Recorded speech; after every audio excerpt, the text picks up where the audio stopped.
Hello Barda fans! Another updates kung saan si Mr. David Licauco abay talagang pinaghandaan kung paano niya ipagtatapat ang bagay na ito kay Miss Barbie Forteza. Ang lahat ng yan.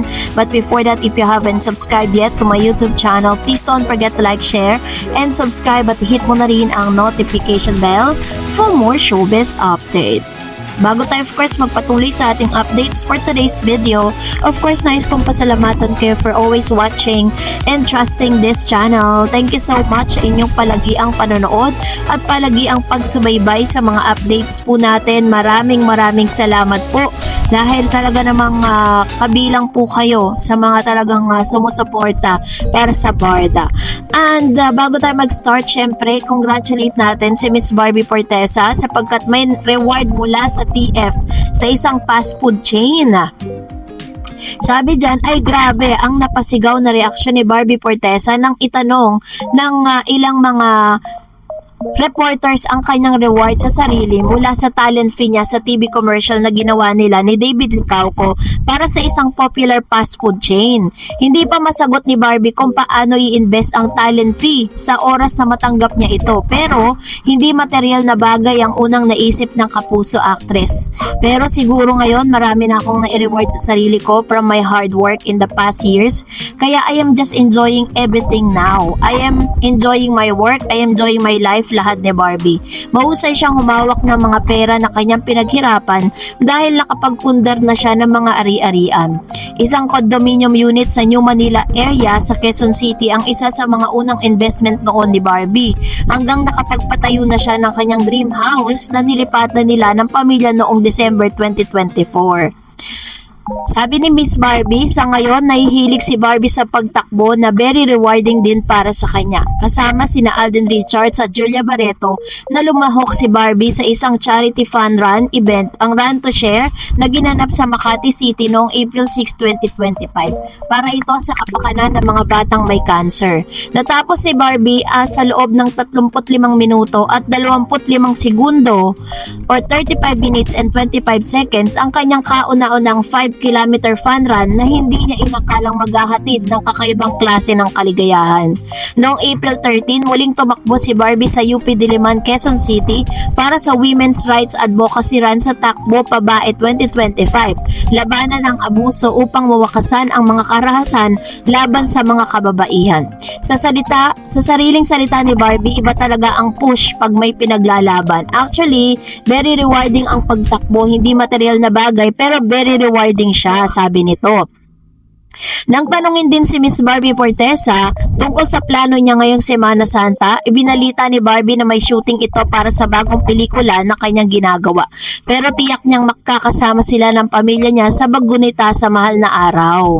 So yun po yung kanyang sinabi. Pero alam niyo po ba na mas rewarding ang ilan sa mga pag-amin ni Mr. David Licauco sa kanyang interview with Mr. Boy Abunda, matapos nga no, na parang sinabi niya dito na kung paano o yung way niya sa pagtatapat kay Miss Barbie Forteza ng isang balita na nakarating sa kanya first hand.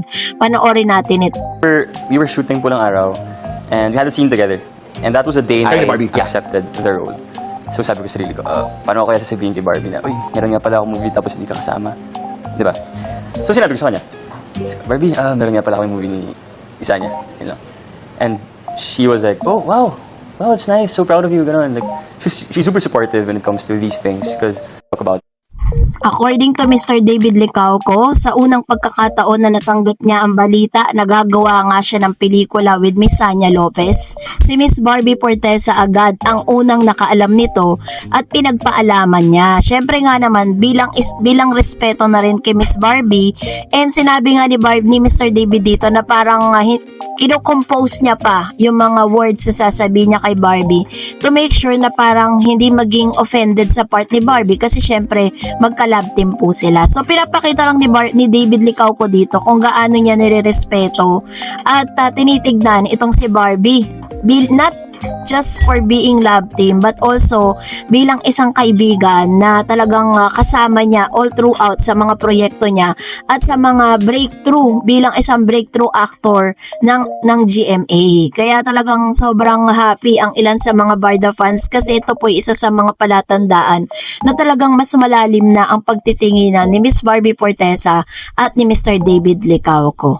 And for that, narito naman ang ilan sa mga reaksyon at komento po ninyo patungkol naman sa ating latest updates. So magbabasa tayo ng mga comments po ninyo, no?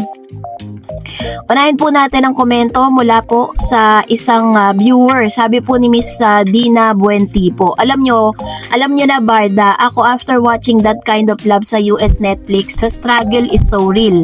As a newbie fanay nila, ayaw ko na talagang mahumaling sa mga love team sa Pinas.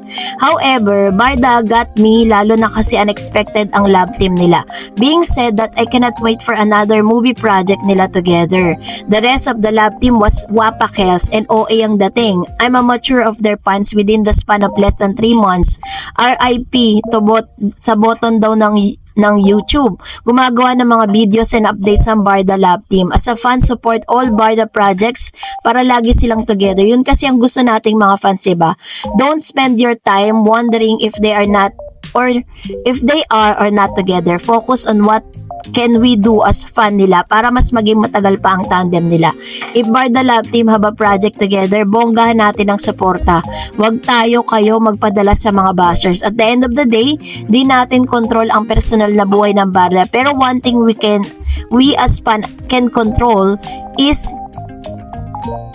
to make their Barda Love Team bankable and popular. So Barda can have more endorsement and projects together. Barda Love Team for the win. It's all about the Benjamin the Philippine peso. One is a seasoned actress and the other one is a businessman. LHM to us Barda fans, buti na lang daming diehard fans panay na laging soko mood. I appreciate kayong lahat sa mga updates.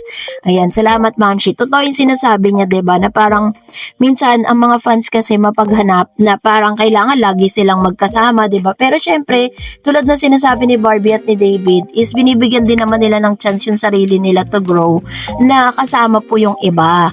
Sabi naman ni Miss Maria Solaribano, absolutely right ka. Wait na lang tayo, lang naman ang gagawin. Just go with the flow. Sabi ni Miss Rosita Pedro, just keep on praying for their love team because I believe that prayer is the most powerful to keep them safe and strong relationship whatever they have. Wishing them na maging second dong yan couple. Ayan. So, kung talagang mga Barda fans talaga kayo, makikita nyo naman po talaga na na meron na po talagang parang nagkakaroon na ng level, 'di ba? Sabi ni Miss Pamela Villarmino, mga fans si David na may gusto sa kanya, ang mga bashers kasi ayaw nila kay Barbie. Wala kayong magagawa kasi si Barbie ang gusto ni David. Which is true, 'di ba? Sino bang gusto nila para kay David, 'di ba? And at the same time, katulad ng sinasabi natin, wag tayong masyadong yung parang pag-aari na natin yung mga artista na hindi na sila pwedeng magmahal ng iba, 'di ba? Kailangan kung ano yung gusto ng fans susundin, parang pangit naman nun. Sabi ni Miss Pamela pa, si Jack ang cheater at may issue. Wag ibaling kay David ang issue. Malaki ang respeto ni David kay Barbie. Kasi nga kung magiging si Barbie at David, maraming inggit at bitter. #fight for Barda. Actually po, kung napansin ninyo, diba, sa ganda ng kanilang kung gaano ka-popular yung kanilang love team.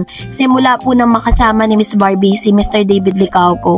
Kaya laki na po ng pagbabago ng karera niya. Mas lalo po siyang mas dumami yung projects, endorsement na dati talaga sa mga ka-love team niya dati wala. Kahit nga po dun sa ex-boyfriend niya nung kasama niya yun eh. Sabi pa ni Miss Glyza, yung interview with Jessica Soho 2 weeks na yun before ipalabas kagabi. So ibig sabihin, iba yung ganap nila sa premiere night.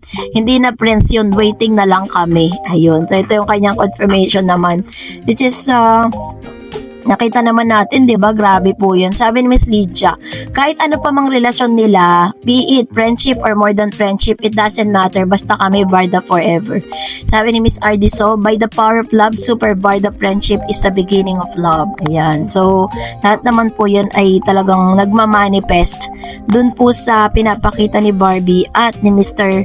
David Licauco. Kaya talagang ang dami pong nag-aabang dito sa dalawang ito eh. And sabi ni Miss Mercy, maganda si Barbie sa personal personal, hindi malaki ang ilong niya. Daming bashers si Barbie. Inggit lang kayo kay Barbie. Sabi ni Miss Alma Maming, Barda Forever, parang dong yan lang yan ang peg nila. Ayan. So, yun po yung ang isa sa mga parang ginagamit ng mga bashers na pambash kay Barbie, yun nga. Pero parang wala lang din naman kay Barbie yun. So, that's it for today. For more videos and updates, please don't forget to like and subscribe, and please don't forget to follow my Facebook page, Dor Eds TV. God bless everyone!